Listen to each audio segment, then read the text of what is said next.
Good morning, dear brothers and sisters. Today we will see Exodus chapters 17 and 18.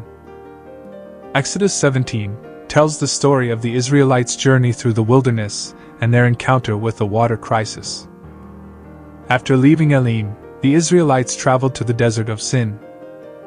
But as they camped there, they discovered that there was no water for them to drink.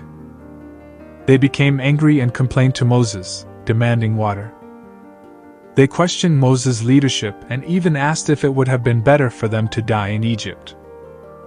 Moses, feeling the weight of the people's frustration, cried out to the Lord for help.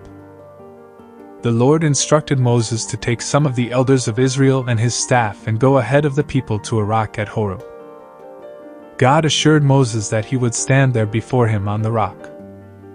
Moses did as the Lord commanded, and in the sight of the elders he struck the rock with his staff.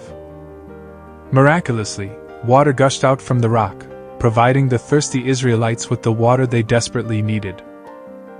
The place was named Massah and Meribah, which means testing and quarreling, because the people had tested the Lord by doubting his provision and had quarreled with Moses. Additionally, in this chapter, the Israelites faced their first battle in the wilderness. The Amalekites came and attacked them. Moses told Joshua to choose men and go out to fight against the Amalekites while he would stand on top of the hill with the staff of God in his hand. As long as Moses held up his hands with the staff, the Israelites prevailed, but whenever he lowered his hands, the Amalekites gained the upper hand. So Aaron and Hur helped Moses by holding up his hands until the sun went down, ensuring the victory of the Israelites over the Amalekites. Through this chapter, we learn about the Israelites' need for water and their struggle with faith and trust. We witness God's miraculous provision and his faithfulness to his people even in the face of their complaints and doubts. We also see the importance of unity and support as Aaron and Hur assisted Moses in the battle. Exodus 17 teaches us about the significance of relying on God in times of difficulty and the importance of community in our journey of faith.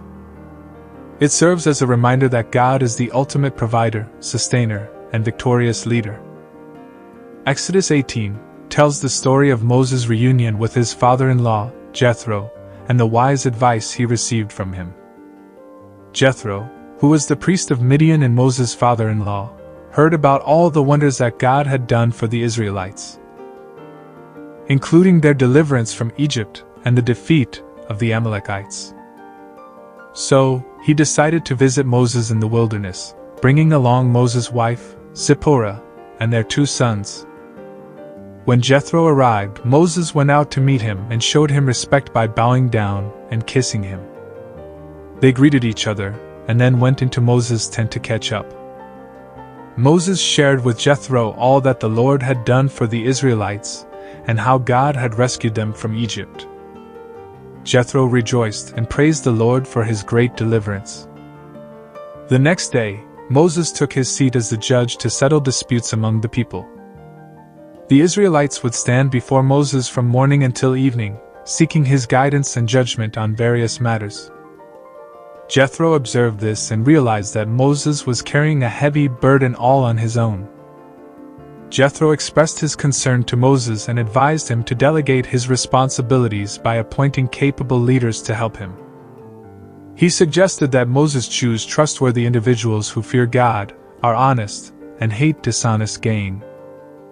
These leaders would be responsible for handling smaller disputes among the people, while Moses would handle the more complex cases and matters related to God's laws.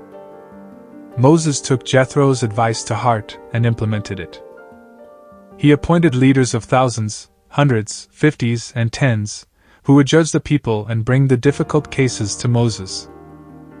This division of responsibilities lightened Moses' load, and the people were able to receive timely and fair judgments. Jethro stayed with Moses for some time, offering his wisdom and guidance. Eventually, he returned to his own land. Exodus 18 teaches us the importance of seeking and heeding wise counsel. Jethro's advice to Moses was practical and beneficial, showing us the value of delegation and sharing responsibilities. It also emphasizes the significance of a supportive community, and the need for capable leaders who fear God and uphold justice. In this chapter, we witness the mutual respect and love between Moses and Jethro, as well as their shared commitment to serving the Lord. It serves as a reminder that God can work through various people in our lives to bring wisdom, encouragement, and guidance. Dear brothers and sisters, we will continue to the next chapters in the next video. God bless you. Amen. Kindly subscribe and share with your friends and family. Thank you.